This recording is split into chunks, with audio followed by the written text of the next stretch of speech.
Muy buenas tardes a todos. Nos complace mucho que nos acompañen en esta tarde de domingo, en esta conferencia magistral, profesor Carlos Domínguez Rocha. Muchas gracias por acompañarnos. A nombre de Episteme les damos una cordial bienvenida y nos sentimos muy felices de poder llevar esta actividad extracurricular correspondiente a nuestro diplomado en psicoanálisis de la infancia. Muchas gracias. En primera instancia agradecemos a todos ustedes que nos acompañan y muy especialmente al maestro Carlos Domínguez Rocha que nos acompaña esta tarde en esta conferencia que él ha titulado El estudio del inconsciente, una charla para no psicoanalistas. Voy entonces a permitirme presentar de manera muy breve al profesor Carlos.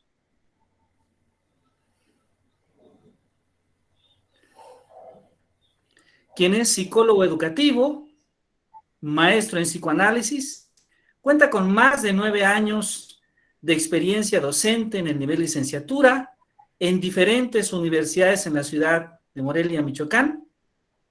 Ha impartido más de 35 conferencias en diferentes encuentros educativos, como pueden ser también eventos tanto para estudiantes como para docentes, como también escuela para padres.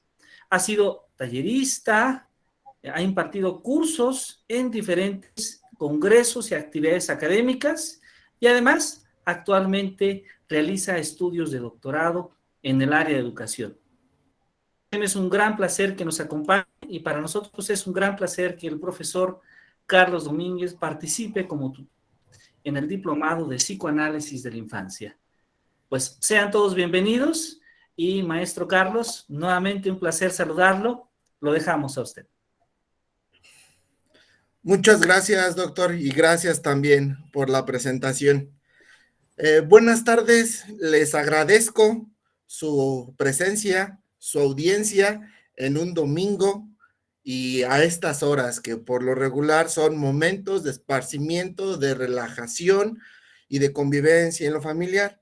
Entiendo que pueda ser un esfuerzo significativo el estar a estas horas escuchando a una persona tratando de hablar de lo inconsciente. Esa es la intención. Bien, el tema que trataré de llevar a bien el día de hoy es esto que menciona el doctor Castañeda, el estudio del inconsciente, una charla para no psicoanalistas. Primero que nada, quiero dejar aquí una alianza con cada una de las personas que están en esta conferencia, en la cual mi compromiso va a ser, aunque yo quede mal con los psicoanalistas, voy a pretender hacer que se entienda, aunque sea un poquito, aunque pueda brindarles una aproximación a el estudio, a lo que es lo inconsciente. Si es un tema bastante complejo y prefiero quedar mal con los psicoanalistas al no apegarme tan celosamente al proceso de la transmisión del saber psicoanalítico, que no hacerme entender a personas que les interesa este tema, ¿sí? Conozco psicoanalistas de años que todavía no logran ponerse de acuerdo en alguna definición concreta acerca de lo que es el inconsciente y el alcance del psicoanálisis. Entonces, por eso ya la rivalidad, la discordancia que se pueda dar entre lo que intento facilitarles y lo que digan los psicoanalistas pasará a segundo término. ¿Sí? Esa es una alianza, es un compromiso que hoy estoy haciendo aquí con ustedes. Siéntanse en la total confianza de tomar algún apunte, levantar la mano, escribirme allí en el chat si tienen alguna duda en algún momento. Habrá un espacio hasta el final de la conferencia para esclarecer dudas. Sí, trataré de ser práctico, no porque sea una conferencia de carácter magistral, voy a hablar a personas con maestría. No, lo que se trata es a lograr aterrizar procesos de comprensión sobre el inconsciente a un público que se intenta familiarizar con el mismo. ¿Sí? Pues bien, sin más preámbulo, comencemos. El estudio del inconsciente formalmente, como lo podemos ejecutar expresar la palabra, sobre todo en lo coloquial, tiene muchísimo más tiempo que lo que tiene de nacimiento o de vida el psicoanálisis. Ya se hablaba de la palabra inconsciente, se le catalogaba a personas con esa etiqueta de ser inconscientes, por decir cuando manifestaban alguna conducta insensata, imprudente, irracional, ilógica, eh, agresiva, invasiva, fuera de contexto o anticultural. Rayaba un poquito con esas irreverencias y faltas a la moral. A eso se le nombraba, a ese tipo de conductas, una conducta inconsciente. Entonces, hasta antes del estudio psicoanalítico sobre lo inconsciente, llamarle a alguien inconsciente o poner un ejemplo sobre inconsciente era una etiqueta, era un señalamiento a alguien que estaba fuera del sentido, fuera de la norma. Tiene que ver entonces lo consciente con la sensatez. Y se podría entender que entonces el inconsciente es lo contrario a la lógica, a lo sensato, a lo prudente. Así se utilizaba. Con el nacimiento del estudio del inconsciente en Freud, sobre todo con la interpretación de los sueños, Freud destapó toda una serie de referencias, manifestaciones, imagos o imágenes representativas, imágenes sensoriales, que no nada más eran ilógicas e irracionales. Y de hecho, conforme fue madurando el estudio del inconsciente, se determinó que no era solamente antiintuitivo o contraintuitivo, no era irracional o solamente racional, no era imprudente o impulsivo. Sí había algo ahí, pero era mucho más que eso. La conciencia, la razón son positivistas, lógicas, intuitivas. Es un proceso evolutivo que lo podemos ejemplificar que va 0, 1, 2, 3. Lo antiintuitivo, ilógico y racional sería 3, 2, 1, 0, menos 1, menos 2, menos 3 y así sucesivamente.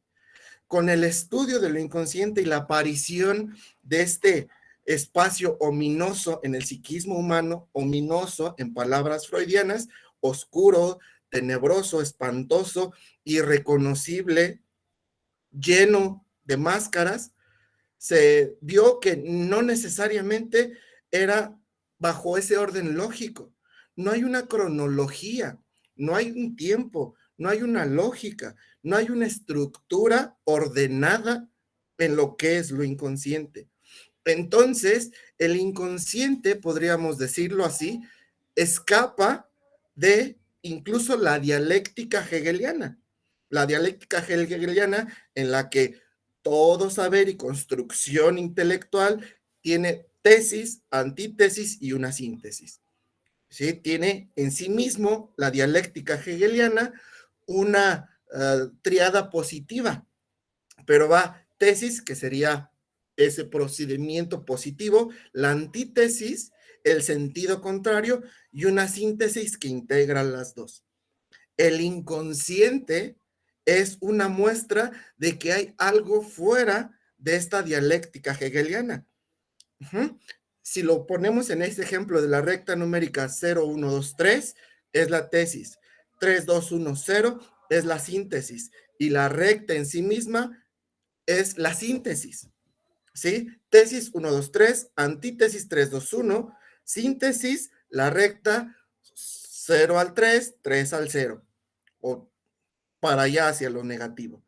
Entonces, el inconsciente dijo, o le dijo al estudio del mismo, hay algo que está fuera de esa recta, de esa lógica, de esa cronología en ambos sentidos, hacia lo positivo y hacia lo negativo. Hay algo que se queda oculto, velado, ignorado. ¿Sí? Y como todo ignorado puede no hacer ruido, pero cuando hace ruido, se convierte en un caos. Dice un refrán, cuídate de las personas calladitas, porque cuando hacen ruido, hacen en verdad un gran ruido. Y más o menos así es la manifestación de lo inconsciente. Es más fácil aproximarnos al entendido de lo inconsciente por sus manifestaciones que en verdad por lo real que puede ser en sí mismo el inconsciente. El inconsciente tiene 4 manifestaciones primordiales. Pueden por ahí disfrazarse algunas como que mutables entre dos, que no se logra diferenciar si es una a la otra. Más de alguna persona aquí ya se ha de saber, pero se las digo. La primera, el síntoma. La segunda, el sueño. La tercera, el lapsus. Y la cuarta, el chiste. En esas 4 formaciones es donde se cuela el sentido, el significado y el contenido de lo inconsciente. En esas 4, partamos de la primera, que igual como partió Freud, el sueño. El sueño como pieza probatoria de lo inconsciente, hoy nos va a demostrar que si bien en el sueño no hay barreras de represión, no hay censura, si yo quiero soñar con X persona, en el sueño es posible tenerla a merced de mi voluntad. ¿Mm? Cuando empiezo a interactuar con esa persona en esas imágenes, a veces confusas, a veces claras, pero en algún momento nítidas para con lo que se desea en el sueño, puedo yo imaginarme que está esa persona.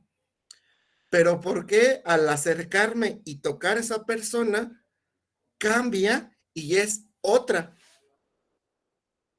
¿Por qué de repente estoy en un espacio, en un momento, y cuando hay un parpadeo, un instante, me transforma todo ese entorno, me convierte en otra nueva realidad y estoy en otro proceso? Cuando estaba a punto de acercarme a ese cumplimiento de deseo, aparece también una frustración que no lo es. Aquí está algo de la particularidad de lo inconsciente, que incluso todo eso que puede desear, aún y cuando en el sueño es ese espacio en donde lo puedes lograr, ni ahí lo logras. Aparece una frustración al mismo deseo dentro del sueño. Ya es en la conciencia cuando despiertas que dices, ¿y si me habré echado esto o no? ¿Si habrá pasado o no? Ay, quiero seguir durmiendo para ver si ahora sí lo logro. Entonces, el sueño, ya hablando en términos del sistema nervioso, del cerebro y toda la neurología del cuerpo, de la subjetividad, el cuerpo tiene marcas de pieles y personas que sí ha tocado, que sí ha percibido literalmente. En el sueño, parte de la elaboración del mismo, hay cosas, detalles que no se han percibido nítidamente en los sentidos más que en alguna imagen, en alguna representación imaginaria, porque yo puedo ver un lugar, no sé, Nueva Zelanda. Nunca he ido a Nueva Zelanda, pero me lo imagino con el Opera House y que quiero ir allá a Australia. Pero lo he visto en una representación espectral. Es una pequeña imagen que a mí me genera unas ganas, una sensación placentera. Ir allá, lo sueño y me imagino que estoy ahí, porque también es imaginario. Estoy ahí y en cuanto me acerco y entro a ese mítico teatro, me estoy sentando en el Teatro Morelos, aquí en Morelia. ¿Por qué? Porque el Teatro Morelos sí dejó una huella en mi cuerpo. Si yo quiero soñar con Jason Momoa, con Jennifer López, al tocarle una pierna, al tocarle una pompi, se va a venir a mi cerebro una huella sensorial que sí tenga. Entonces, toco la pompi de Jason Momoa, de Jennifer López o de quien sea, y la huella sensorial se va a activar en mi cerebro y va a aparecer la imagen que estimuló eso que sí sintió mi mano. Y entonces va a aparecer mi pareja o alguna de mis exparejas. ¿Sí? ¿Cómo se da ese cambio? Pues porque el inconsciente opera a veces como ese reservorio de información. Sí está guardado en el inconsciente todas esas marcas, esos rastros, esos estímulos que activaron tu sensorialidad y que en algo te dieron una dosis de satisfacción o placer, que te aproximaron a lo que deseabas tocar, sentir, percibir. Ahí opera el inconsciente como un reservorio. Y cuando estás echando mano de una fantasía, de una expectativa, de un proyecto, de un sueño en vigilia o literal durmiendo, de esa información se sirve el inconsciente para tejer esa historia y esa realización. Entonces, ahí el inconsciente opera como reservorio, como un cúmulo de información a la que no tengo acceso a voluntad, pero cuando empiezo a fantasear, la traigo. ¿Sí? Ese es el inconsciente como reservorio. Ya habíamos visto como una conducta insensata, insensible, imprudente, irracional, ilógica. Esa es una forma, porque sí, sí, esa es una conducta inconsciente, ser irreverente, fuera de lugar. Pero entonces también el inconsciente es un reservorio y se prueba con el sueño. El inconsciente también es un entramado de choque entre fantasía y realidad, entre lo que quiero que sea y lo que en verdad es, entre lo que le pido a la realidad y lo que la realidad me da. ¿Por qué es ese choque, esa manifestación inconsciente? Por frustración, por decepción, por accidente, por traumatismo, por afecto. Y eso genera síntoma, ¿sí? El deseo del inconsciente es muy narcisista y subjetivo. El inconsciente es la zona de confort del ello. ¿Qué es el ello? Para quienes no están familiarizados con el término, es como esta vocecita interna que te cuchilea y te dice, ¿cuánto a que no lo vas? ¿Cuánto a que no lo haces? Espérate 5 minutitos más. Total, ahorita no reprueban los profes, no hagas la tarea. Esa vocecita que en muchas ocasiones es a quien culpas del autoboicot, es el ello. Y la zona en la que se mueve a placeres en el inconsciente.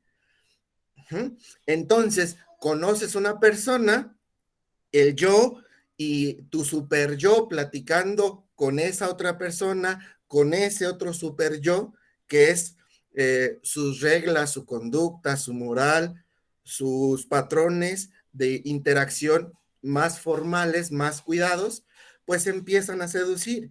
El yo se cautiva y va a decir el ello, pero ¿a qué no hace esto? Ok, hizo esto, pero con nosotros tiene que hacer esto otro. Y el ello le empieza a exigir a ese yo de la persona con la que estás conviviendo que sea, que haga, que dé hacia ti algo que no es, daba o era con otras personas. Y entonces ahí viene ese choque. El ello opera desde el inconsciente, le demanda eso a ese otro y ese otro pues en primera ni lo entiende, en segunda no lo es y en tercera no tiene por qué darlo. Y entonces el ello va a decir, ahí está, yo te volviste a equivocar, no sirves para nada. Y ese conflicto entre el yo y el ello va a generar crisis neuróticas, síntomas inconscientes. ¿Por qué? Porque había un interés, expectativa, aspiración en mí y yo mismo me lo boicoteé. Porque una de las frases emblemáticas del psicoanálisis es que el amor es dar lo que no se tiene a quien no es. Entonces, precisamente es eso. Yo, esa instancia desde lo inconsciente busca en la relación con la pareja tener, cumplir y satisfacer ese deseo, o al menos que se vaya logrando poco a poco. Pero como el ello es situacional, imprudente, irracional y lógico, en este momento es elige, ok, esto ya lo tengo, ahora quiero esto otro. El ello es la entidad, la instancia más inmadura de lo psíquico. Es como un niño caprichoso que quiere un juguete y juega con la caja y no con el juguete, pero quería el juguete. O cuando le quitas la caja, juega con el juguete, ya ahora sí está disfrutando del juguete, pero ya le aburrió el juguete y quiere otra cosa. Más o menos así se comporta el ello cuando le pone la exigencia al yo de que quiera algo, de que desee y se satisfaga con algo. Desde ahí empieza el conflicto psíquico por el ello. El ello es quien pone en jaque lo inconsciente con la conciencia y juega y se divierte con la represión. ¿Sí? Porque el ello busca romper la represión para mostrarse, para salir. Y la represión va a tratar de ponerle un filtro para que no salga todo eso. Tengo una frasecita por ahí que me encanta ponerla de ejemplo para que quede un poquito más claro esto de cómo se opera con la barrera de la represión. La frase dice así: ¿cómo te explico que todas estas ganas que te tengo son bien intencionadas? Otra vez, ¿cómo te explico que todas estas ganas que te tengo son bien intencionadas? La frase en sí misma muestra un cierto grado de verdad en esa interacción afectiva, amorosa, erótica, romántica. O sea, sí quiero estar bien contigo, sí quiero hacer bien las cosas, pero pues me gana las ganas. Perdón si soy arrebatado, impetuoso, irracional, ilógico, imprudente, insensato. Pero no me quiero equivocar, pero no sé cómo decírtelo de una forma en la que quede claro que son buenas mis intenciones, pero mis ganas me desbordan.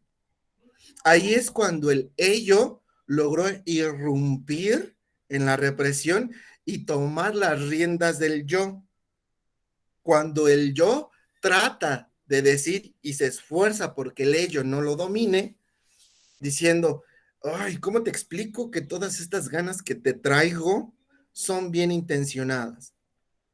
El yo está en crisis porque no puede más controlarse, no, ya no puede con la represión que está teniendo y es propia.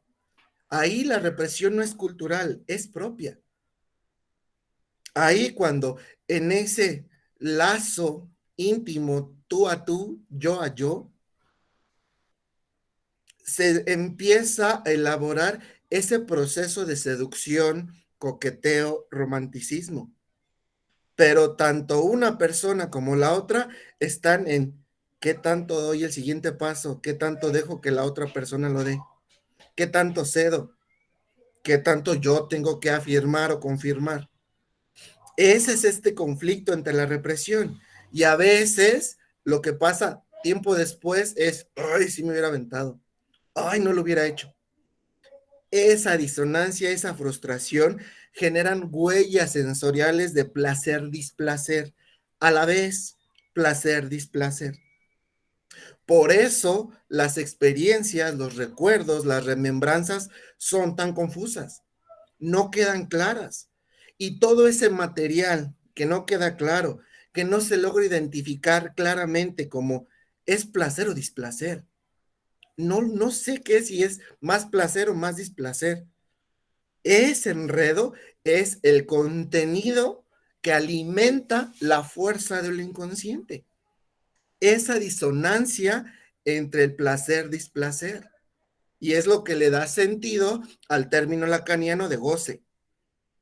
Que haces cosas aparentemente por placer, pero que terminan lastimándote más del placer que te dan. Es como que una definición un poco vaga de lo que es ese goce y es inconsciente. Eso está en lo inconsciente, esa confusión de por qué si me hace mal lo sigo haciendo, o por qué de repente hay una línea sutil entre el placer y el displacer. Con cierto grado se siente rico, pero un gradito más ya no. Uh-huh. O en ciertos momentos ese grado de displacer es más placer que displacer. El aspecto íntimo lo ejemplifica claramente. Las mordidas, los pellizcos, los jalones, las nalgadas, los rasguños. Por eso es que a Freud se le tachó mucho de pansexualista. Y hay muchísimos mitos acerca de lo que derivó la teoría del inconsciente, porque Freud lo puso como metáfora. El más claro ejemplo de lo inconsciente es la postura de las personas ante la sexualidad. Hay placer, displacer, hay ambivalencia, hay manifestaciones sintomáticas, hay juegos de deseo, hay goce, hay represión, hay inhibición, hay aplazamiento. Lo hay en lo inconsciente. Hay conflictos entre lo moral y lo ético, entre lo culturalmente aceptado y lo que tiene que ser muy íntimo y personal. En la sexualidad es en el claro ejemplo. Y por eso se le tachó a Freud de pansexual y nada más dice, ok, sí puede ser que haya mucho contenido de la sexualidad en la teoría psicoanalítica sobre lo inconsciente, pero es que es lo que ejemplifica más claramente. Es de donde se sirve para hacer los ejemplos más claros, con el conflicto edípico, con el complejo de castración, con la envidia del pene y demás conceptos y términos asociados a lo sexual, a lo genital, a lo erógeno. Algo que está en pleno auge todavía de crítica hacia esa postura de la teoría freudiana, sobre todo en el desarrollo psicosexual, es la mítica envidia del pene. Es una metáfora. Freud lo dijo en una conferencia que vino a dar a Chicago en 1928, 29 más o menos. Dice, perdón porque les he traído la peste. Es hablarles de lo que nadie habla. Hay posturas humanistas que hablan de lo positivo, del buen ánimo, de la productividad, de una visión trascendental. Hay radicales y fatalistas que hablan de lo negativo, de la extinción, de lo destructivo. Yo les vengo a hablar de algo distinto a esas dos cosas. No vengo a hacer síntesis, sino a ver y hablar de lo que no hablan, de lo que lleva a que pienses fantasiosa y positivamente, y también de lo que te lleva y la respuesta que te impulsa a hablar de lo negativo, de lo oscuro y lo radical. ¿Qué es esto? Lo inconsciente. ¿Sí? Está esa ambivalencia eternamente y ese es les traigo la peste. Algo que es más fácil que nos destruya que cualquier invasión extraterrestre o catástrofe global. El inconsciente. Porque con el inconsciente, con ese apoderamiento que tiene el ello al salir a la conciencia, te dice, métele pata, borracho, borracha, manejas mejor. Con ese estado alterado de la sensatez, te dice el ello, pues ni está tan feo, pues ni está tan fea, es imprudente, ¿sí? Y eso te genera más caos. Y eso es un pasaje al acto que está dentro de los lapsus. Ese equívoco que no falla en cuanto al deseo inconsciente. No es que sea que yo quiero a esa persona, ni siquiera en ese momento de insensatez, de irracionalidad e imprudencia, bajo el influjo de cualquier estimulante. Ahí nos damos cuenta de que no es esa persona, sino de que yo narcisistamente, con el control que tiene el ello de mis decisiones, me está diciendo, órale, lo que pasa en Las Vegas se queda en Las Vegas. Una al año no hace daño. Y después vienen las secuelas, las crudas morales, la culpa, la vergüenza, que son formaciones sintomáticas a partir de un pasaje al acto o de un lapsus. Un equívoco en la lógica. Eso es un lapsus. Y esa es otra formación del inconsciente. Hay muchos momentos de nuestra vida que hoy podemos decir, en el mítico aquí y ahora, es que no sé en qué estaba pensando. En aquel momento parecía buena idea. Esa situación, en esa circunstancia, parecía una buena oportunidad. Esa visión de decisión e impulso inconsciente extraído hacia la realidad y la conciencia fue parte de ese descubrimiento freudiano en aquellos entonces. No es coincidencia que también en aquellos entonces haya salido el relativismo de Einstein. Todo es relativo. En esas circunstancias, bajo esos influjos, por ese momento y por mis ganas y el ello en control de mi conducta, eso era una buena opción. Eso es el relativismo, que bajo ciertas circunstancias las cosas operan con cierta ley. En el inconsciente, bajo ciertas circunstancias, lo irracional es la opción más coherente o más óptima para mi deseo, aunque conscientemente no tenga ninguna lógica, no tenga ninguna sensatez. Y las culpas son, eres un esto, eres un al otro, y el castigo, autocastigo. Y a partir de esos autocastigos, como se van repitiendo, por sobre todo de represión en represión, de sometimiento en sometimiento, de equívoco en equívoco, pues aparece la tan llamada inseguridad o el miedo. Formaciones fóbicas de angustia y de ansiedad. Porque algo pasó, no obtuve lo que quería, me castigo, me culpo, me doy vergüenza. ¿Cómo yo me atreví a hacer esto? Pues es que en la realidad no fue el yo, fue el ello. Fue ese como cavernícola que habita en ti, que no le importa reglas, lineamientos, que transgrede lo cultural, moral, y no solo lo de los demás, incluso lo propio. Esto nos ayuda a entender estos niveles de conciencia. En el mítico ejemplo del esquema del iceberg freudiano, está la conciencia, que es lo que se ve por encima del nivel del mar. El nivel del mar, tantitito abajo, es lo preconsciente, y lo que está en el fondo es lo inconsciente. Y entre va más abajo, es más amplio el espacio. El inconsciente es un espacio sempiterno, es decir, de tendencia infinita, porque no se sabe toda la cantidad de información que hay. Al igual que en la recta numérica, se acaba en el infinito, o más bien nunca se acaba, porque no se ha logrado con la razón humana ver un fin de ese conteo.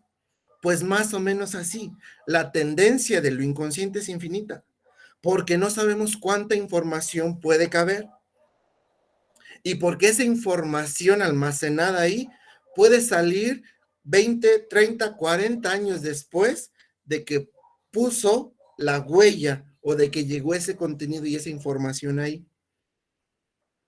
No es coincidencia que ahorita a tus veintitantos, treinta y tantos años o más, de repente te dé la curiosidad por buscar a un amiguito, a una amiguita del preescolar, de la primaria. O que cuando pasas por esa primaria o ves alguna foto de aquel entonces, se reactivan muchos de sus contenidos. Y eso te mueve y hay respuestas sensoriales emotivas. Y se vuelven a vivir. Y si las dejas en presencia de ese estímulo por más tiempo, pues van a durar más y se van a reactivar casi con la misma intensidad con la que nacieron. El inconsciente le pone una cachetada fuerte al principio del positivismo de las demás áreas de la psicología del llamado aquí y ahora. Porque el aquí y el ahora está muy chido. Es una utopía bastante amena, pero irreal. Siempre estoy rodeada de estímulos del pasado u objetos que me recuerdan al pasado. A pesar de que los objetos se avejenten, la historia y el por qué está presente en mi presente ese objeto es por una significatividad histórica. Y al interactuar con ese objeto, se destapan, se descubren, se reavivan momentos, huellas sensoriales de aquel tiempo. ¿Dónde estaba almacenado? ¿Dónde vivía? ¿Dónde se disfrazaba? En el inconsciente. Por eso el aquí y el ahora, en este sentido, desde lo inconsciente, no hay, incluso en el inconsciente, no hay una medida de tiempo, no hay una cronología tampoco de día, fecha, hora. No la hay. El inconsciente es atemporal. Aparte de atemporal, no envejece, no madura, prevalece al accidente de la experiencia. Es decir, se dice que desde la conciencia las experiencias te hacen madurar, o al menos eso nos dice buena parte del desarrollo humano, que las experiencias te hacen madurar, que nadie experimenta en cabeza ajena, y para poder llevar a cabo un hecho necesitas experimentarlo, para tener fehacientemente una huella de memoria, una huella de saber. Pero el inconsciente no madura. Podemos ver y decimos que los ancianitos, las personas de la tercera edad, vuelven a ser niños y hacen ese berrinche, ese impulso y adiós pudor también en los viejitos, al igual que en los niños. ¿Sí? Entonces se puede decir que la edad adulta es ese periodo transitorio entre dos situaciones netamente inconscientes, egoístas, narcisistas de la infancia y la vejez. ¿Qué es lo que hacemos durante la edad adulta? Reprimir, sublimar, que es convertir los deseos inconscientes en procesos culturalmente aceptados. Eso es sublimar. Durante la edad adulta y de hecho desde la juventud, no solo desde la adultez, desde la juventud, parte del proceso de madurar tu impulsividad inconsciente, tus deseos inconscientes, o más o menos de domesticarlos para adentrar a cultura, es reglas morales, construcciones éticas, positivismo, algunas críticas al mismo, pero ya de viejitos, ya en la tercera edad, otra vez vuelve a importar nada todas esas reglas. Y las personas adultas, estamos de acuerdo con que los adultos estén en esa postura, pero no sea una persona adulta la que ande con guaraches, calcetas, short, pants, o no sé qué tanta desfachatez, porque ahí sí hay escarnio público, pero en los ancianos no. ¿Sí? Entonces, ahí está la muestra de que el inconsciente y esta impulsividad, conducta imprudente, insensata, irracional, no tiene edad. Por eso es totalmente atemporal y no le importa. En la vejez se ve claramente. Es más fácil recordar en la vejez sucesos, anécdotas y experiencias de 40, 50 años que de los últimos 10, 15. Por eso, el inconsciente como reservorio es un espacio pseudamente infinito. He ahí. Eso es parte de esa primera instancia del estudio de lo inconsciente. Vamos a pasar, voy a seguir hablando de las otras dos formaciones del inconsciente. El chiste, bueno, ya hablé de primeras, pero ahorita vamos a tomar la del chiste. ¿Con qué frase? Con una de las frases más míticas del psicoanálisis contemporáneo, de la cual incluso hay un dolor de cabeza constante en tratar de ejemplificarlo en la élite psicoanalista, que es una frase lacaniana.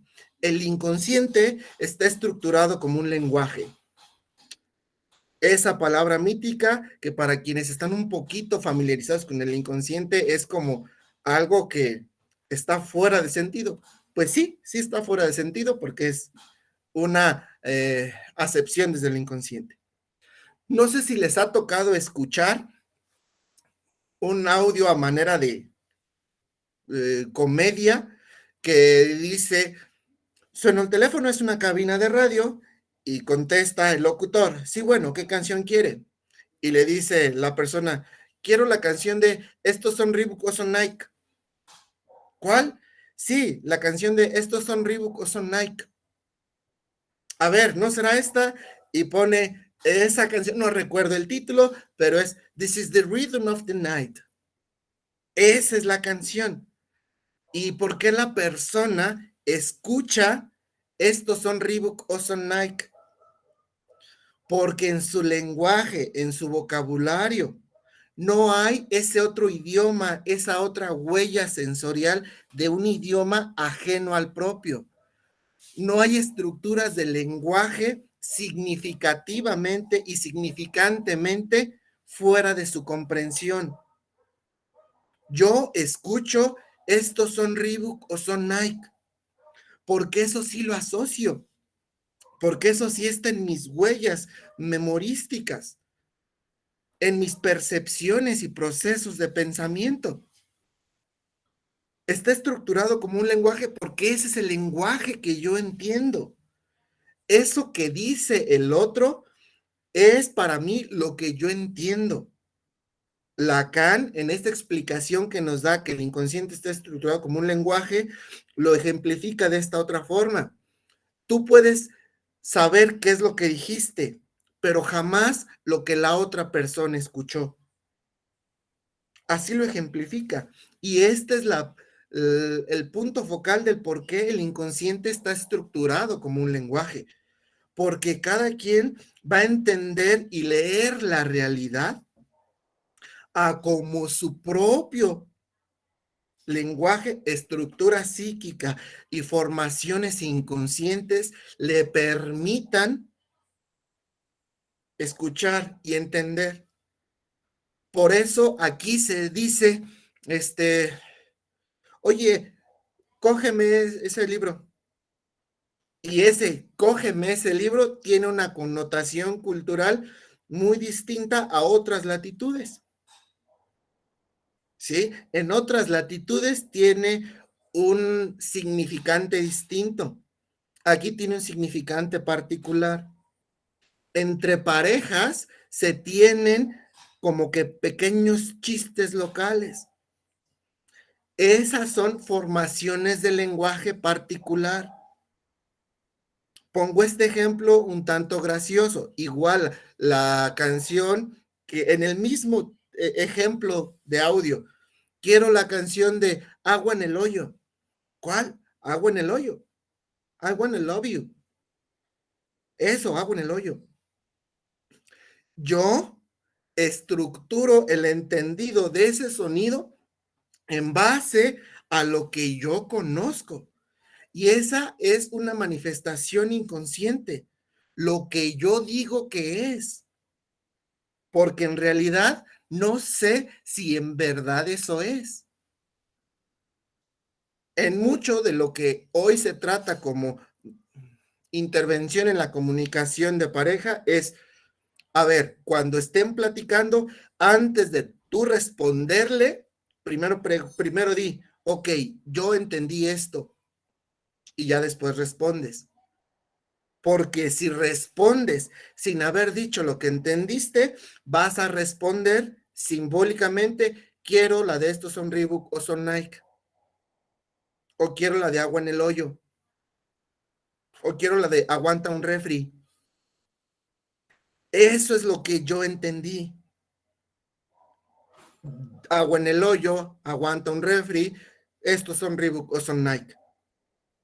Eso es lo que el yo entiende por su propia configuración y estructura inconsciente. Porque yo no me familiaricé y las huellas profundas con respecto a ese estímulo que me generó algún grado de afectividad, así se marcaron. Esa canción me gusta y yo lo que entendí de esa canción es Agua en el Hoyo.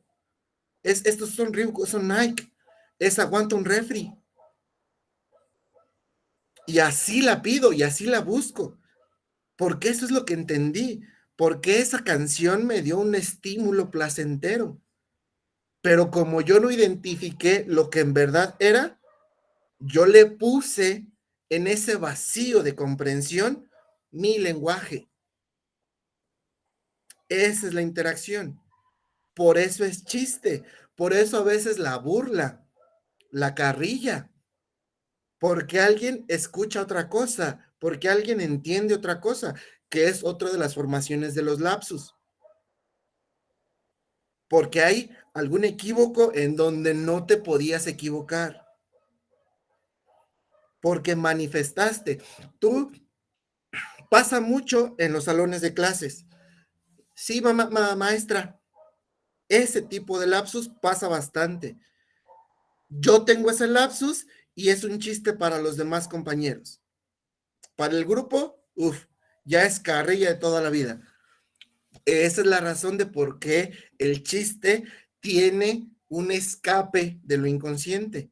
Hay cosas que solamente se pueden tratar con un chiste porque es hilarante. No se pueden hablar seriamente sin que generen esa picazón, ese roce. Gran parte del género de los chistes tiene que ver con parejas, con lo sexual. Ahí se cuela lo inconsciente, porque es la única forma de sacarlo a la luz, de que rompa la barrera de la represión y que lejos de que sea una confrontación con lo que el yo no puede controlar, pues ahí nos divertimos. ¿Sí? Eso es, ahí lo permitimos, en el chiste. En el chiste se puede permitir el albur, el doble sentido, el ser menos que los demás, el equivocarse, ¿sí? Pues voy a ser el tío borracho, voy a ser la tía borracha, que en la realidad es, no sé por qué no puedo tener una pareja, pues me tiro al vicio. Son como formulaciones de la misma cuestión. Una y otra hablan de esa dualidad, de lo lógico, lo que tiene que ser, lo sensato, lo prudente. Y se disfraza de imprudente, de insensato, de irracional ese contenido inconsciente. Y se convierte en un chiste. Y ahí cabe. Entonces, ese es parte de ese contenido. Ahora, pasamos a estos mitos de las formaciones del inconsciente y por qué tienen un entramado permanente en toda la vida. Voy a tomar como ejemplo este mítico concepto de la envidia del pene. La envidia del pene como estímulo de huella inconsciente está muy presente en el desarrollo psíquico de las personas por el momento en el que se da. ¿Cuál es ese momento? El momento en el que aparece la diferencia anatómica de los sexos, por ahí de los 3 años, 4 años, ¿sí? Ahí aparece en el psiquismo infantil la diferencia anatómica de los sexos, que cuál es un pedacito de carne. De ahí en fuera todo es igual. ¿Y por qué hay un pedacito más? Esa es la huella inconsciente, esa es la envidia del pene, ese es el complejo de castración. ¿Por qué tiene un pedacito más que yo? ¿O por qué yo tengo un pedacito más que ella? Es un ejemplo en el desarrollo psíquico infantil que genera una huella profunda. ¿Y por qué es profunda? Más adelante, ese término, ese fenómeno real en la diferencia anatómica de los sexos, porque es real, se va a convertir en la idea y noción de que el tamaño sí importa, porque sí importa e importa mucho. Vas tú a una fiesta, va a haber de comer pizza, ¿te gusta la pizza? Y te dan una rebanada chiquita y a la persona de junto, sea hombre, sea mujer, quimera o lo que sea, le dan una pieza de pizza más grande. ¿Sí o no se siente mal? Esa incomodidad es por la envidia del pene, que ya se le va a generar tanto a hombres como a mujeres. Y creo yo que ya en edad adulta le pesa más a los hombres que a las mujeres. Literalmente le pesa, porque sí, el hombre envidia más cuando otro tiene más pene que él. En la mujer aparece con la envidia por las nalgas, por el cabello, por el pecho, por la cintura. El tamaño sí importa. La mutación de ese fenómeno inconsciente en la infancia primaria se convierte en la edad adulta en esa vejación incontrolable, porque no vas a controlar que quieras un poquito más, que quieras el cabello un poquito más largo, que quieras el músculo un poquito más grande, que quieras un poquito más de estatura. El tamaño sí importa. La huella inconsciente ahí entra. La significatividad de ese pedacito más de carne en aquel momento anatómico genera ese imago, esa impronta y se clava mucho en lo inconsciente y se va a manifestar ahí envidiando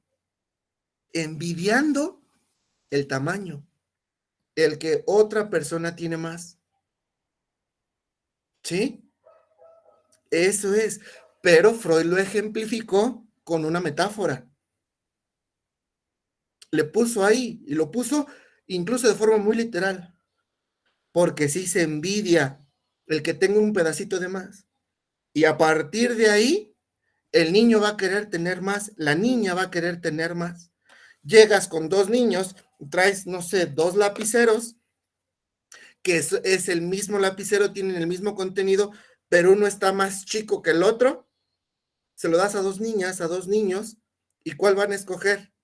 Ambas, el más grande. ¿Por qué? Por más grande. La diferencia anatómica de los sexos es el punto inicial del querer más. Ahí, el alcance último de ese fenómeno inconsciente es el hecho de la ambición por querer más. Y eso va a ser irremediable. Quiero más.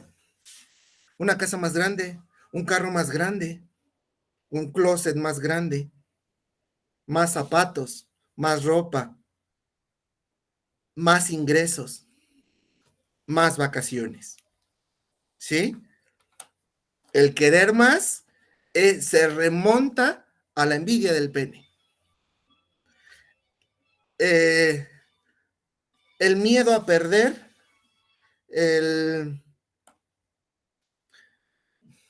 la angustia tiene que ver con el complejo de castración. Es mío. ¿Y por qué si es mío no está conmigo? Parte de los celos, parte de la angustia, las preocupaciones, de los revanchismos, de los conflictos por que alguien o porque algo me quita lo mío, incluso parte del duelo, tiene que ver con eso, con el complejo de castración. Algo que es mío y que lo pierdo o que en algún momento lo puedo perder. ¿Sí? Es por el complejo de castración. Yo lo puedo perder y me pesa toda la vida el querer que tengo algo seguro y ponerlo en riesgo por el simple hecho de que se está moviendo en la sociedad, en la cultura. Bien, aquí nos hace una pregunta Jessica Mares. ¿Se puede ligar el esquema de la sexuación lacaniana a esta parte de la envidia del pene freudiano? Porque tengo entendido que aún también lo masculino está castrado, porque ese falo es simbólico y no tiene, algo así, me expliqué, pero podría explicar, por favor. Ok, sí, bueno, tal vez no nos podamos adentrar tanto pero sí, les decía, la envidia del pene está en las dos subjetividades, en lo masculino y en lo femenino. El complejo de castración está fuertísimamente en las dos. La representación y la, digamos que, sanación hacia lo consciente que se obtienen por esas heridas al narcisismo psíquico primitivo es la representación de lo fálico. ¿Qué es esto? El simbolismo de tomar yo las riendas de mi deseo. Es como que en última instancia el poder de lo fálico, la representación de yo tomar las riendas de mi deseo. Más o menos esa es la aproximación de lo fálico. Lo que yo le pongo como representación a mi acto, primero sexual y ya después de interacción con el otro. Digámoslo así, el poder de decidir es una representación fálica. Pero ¿cuánto en verdad podemos decidir? ¿Puedo decidir yo en verdad la pareja que tengo? ¿Qué tanto yo la decidí? Freud diría que no. ¿La represión es necesaria? Totalmente. Sí, totalmente. ¿Por qué? Todas estas huellas que están guardadas en el inconsciente son insoportables, más que nada porque son dudosas, no quedan claras. Más que nada por eso. Aparte hay unas que sí son espantosas, altamente invasivas y agresivas. Entonces, la represión es ese filtro y en lugar de hacer ese pasaje al acto como un cavernícola y matar a palos ese objeto de causa de displacer, sea el que sea, pues nada más le miento a la madre. Es una representación de la represión, es una representación de joderle la existencia, pero se queda en el lenguaje, ¿sí? Y esto, regresando a lo que preguntaba Jessica, el pasaje de el complejo de castración, el sentir que puedo perder lo que es mío, lo que tengo de más con los demás, es poder construir el falo. Puede ser que sí. Hay un comentario que dicen que Freud es el primer libertador de la sexualidad y sobre todo la femenina. Aunque parezca que no, sí, sí lo es. Sí, entonces, dado que yo, sea mujer, sea hombre, o sea lo que sea, tengo ese complejo de castración y esa envidia porque el otro tiene o puede tener más, o en algún momento va a tener más, la conversión y el pasaje es la construcción de una posición fálica. ¿Cuál es esa posición fálica? Lograr dominar o controlar un poquito que sea mi complejo de castración, mi envidia del pene. Va por ahí un poquito, que también es una tendencia a yo protegerme. El yo se protege con el falo, con lo que le da poder, con lo que le da esencia. Yo me presento con imposturas fálicas. Yo digo, soy Carlos Domínguez, psicoanalista, mucho gusto.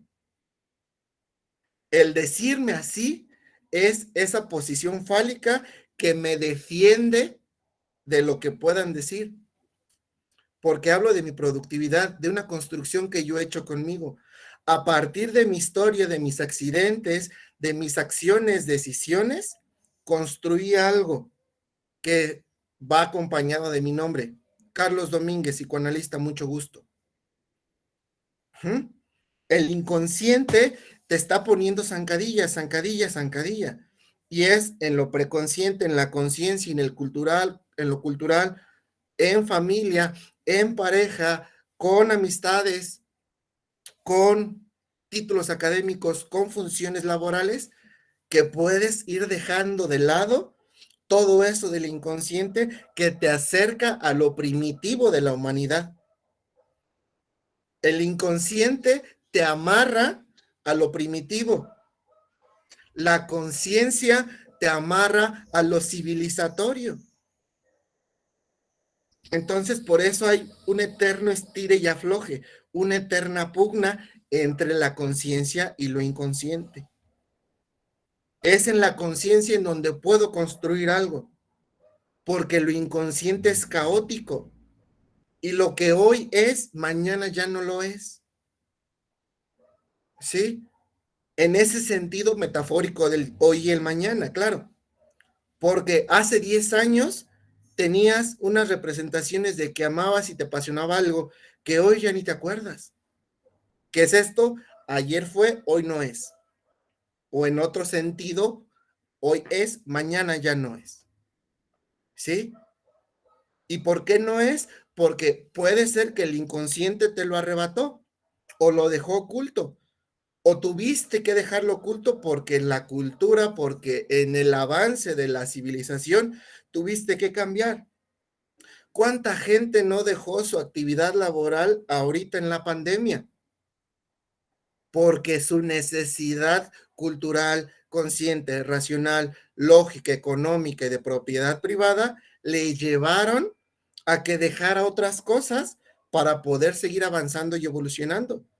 Y eso otro se queda guardado en el inconsciente, porque eso otro que dejaste tiene sus huellas sensoriales, sus imágenes afectivas, y que en algún otro momento, y algo que le pasa a mucha gente ahora que regresemos a la normalidad, si es que eso puede pasar en algún momento, es a poder retomar parte de aquello en algún momento, ¿sí?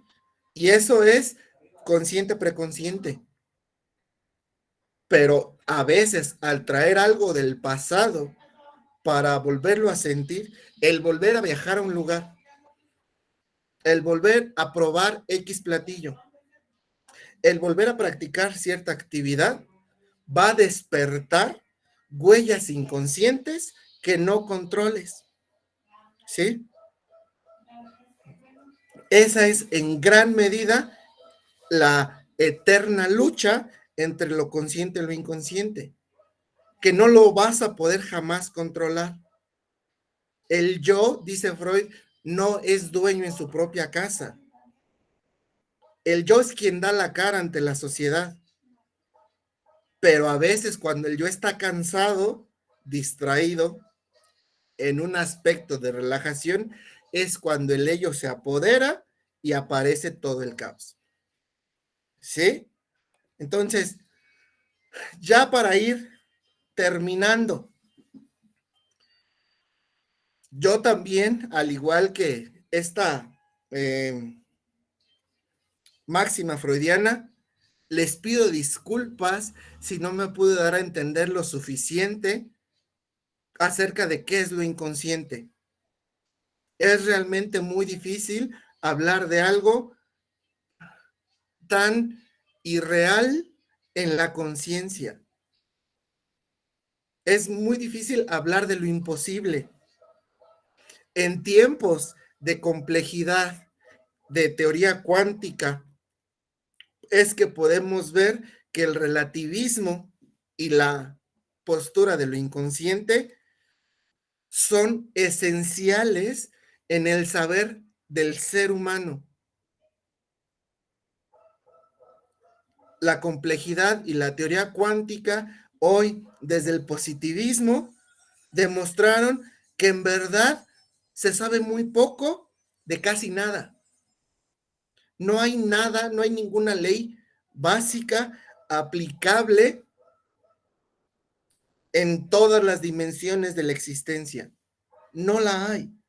En la cuántica no hay leyes que se respeten desde la física clásica, incluso desde el relativismo.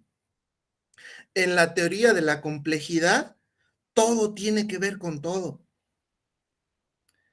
En la postura de lo inconsciente,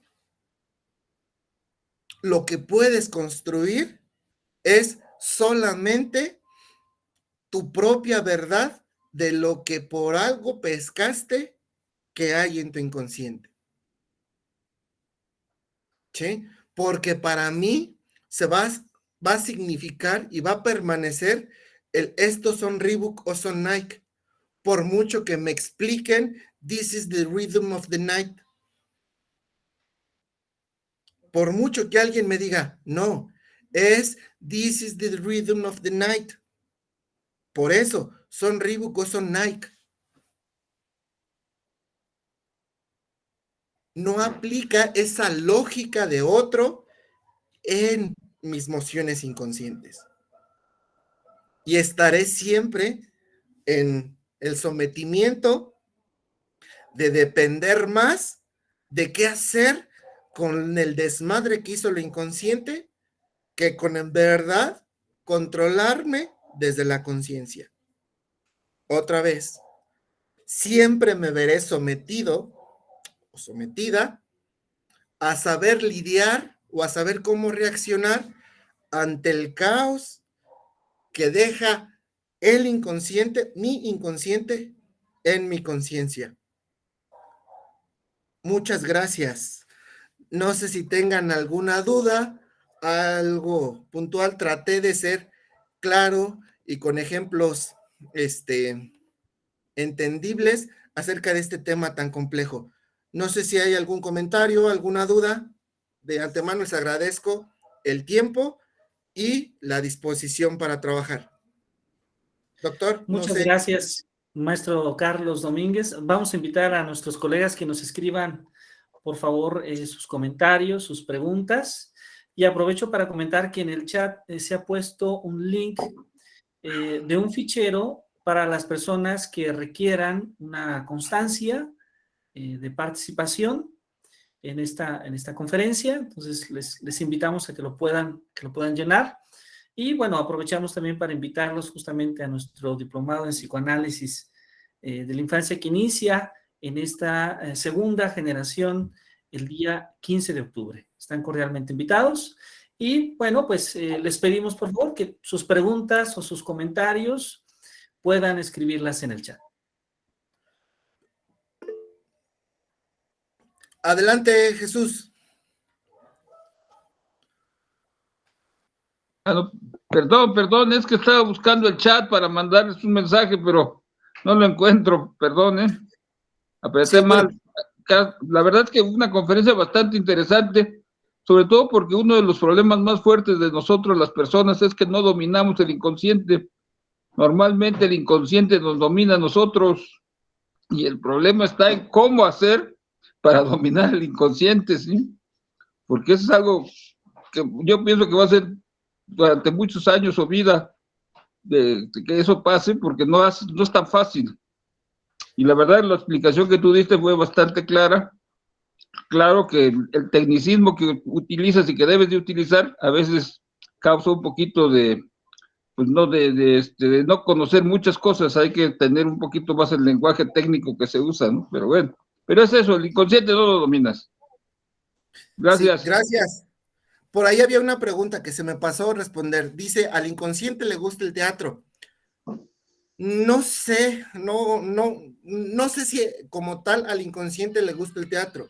En el teatro, en la teatralidad, en la sublimación de la representación y escenificación de una historia, el inconsciente encuentra un espacio para liberar sus tensiones, la tensión que se genera en el contenido que está reprimido. En el inconsciente hay mucho contenido reprimido. Y entonces en el teatro, en la representación teatral, encuentra un escape. En el teatro yo puedo matar a una historia, a un personaje, sin culpa. Yo puedo acceder a sin vergüenza. Encuentra el inconsciente un espacio en lo teatral. Creo, no sé si le pueda gustar o no, pero encuentra un espacio, como en todas las artes, como en los juegos. En el juego también encuentra ese espacio de liberación, de acción, de descarga tensional. No sé, ¿alguien alguna otra pregunta? Bueno, dice ahí Jessica Itzel, lo reprimido se actúa, no se recuerda y de ahí el mecanismo operativo de la repetición. El contenido que se guarda o las marcas que deja la experiencia confusas y que se van a lo inconsciente tienden a repetirse incluso por mecanismo cerebral. Si el cerebro no comprende algo, va a tener ese proceso de comprensión repetido y repetido y repetido en donde sea y lo va a ver en todos lados.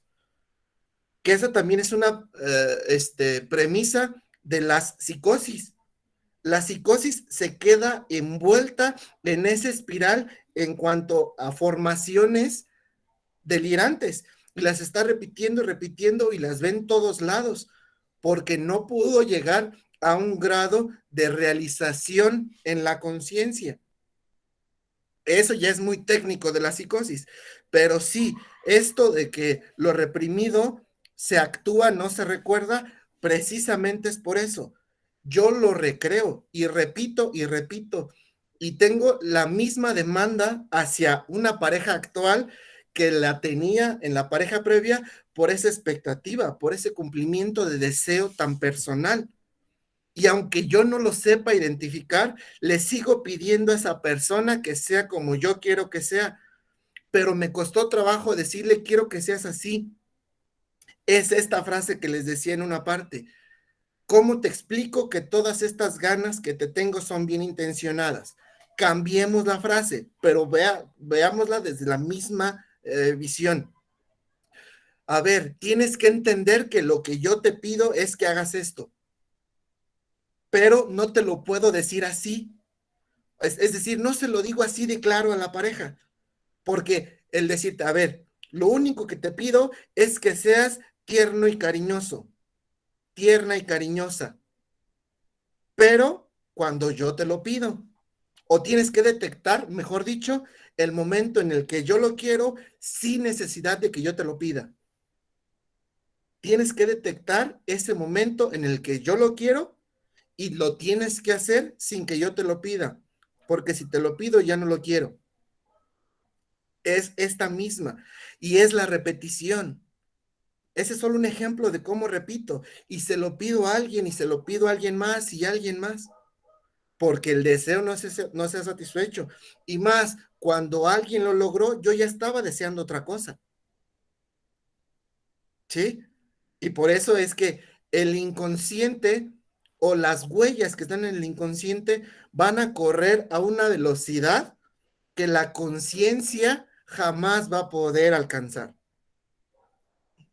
Regresemos a esto de las explicaciones desde el positivismo. Hagamos de cuenta que el flujo de la información en el inconsciente corre a la velocidad de la luz. Y tú, yo, simples mortales, ya a 400 kilómetros por hora, vamos prensados del asiento porque es una velocidad que ya no aguantamos. La conciencia va a correr a 400 kilómetros por hora, máximo. El inconsciente a la velocidad de la luz. Por eso, jamás vamos a alcanzar a satisfacer lo que el inconsciente desea.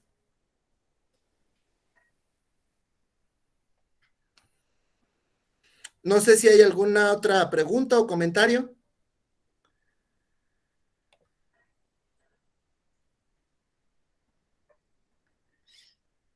¿Alguna última pregunta o comentario? Parece que no, pues muchísimas gracias, maestro Carlos Domínguez. Ha sido un gran placer escucharlo esta tarde en esta conferencia magistral. Agradecemos desde luego a todas las personas que han participado y les invitamos a que justamente en los mensajes de la llamada puedan tomar clic en el fichero para que puedan registrar sus datos personales y recibir su constancia de participación. A nombre de Episteme, les agradecemos que nos hayan acompañado esta tarde y nuevamente muchas felicidades y muchas gracias, maestro Carlos Domínguez. Que tengan una muy bonita tarde a todos. Gracias por acompañarnos.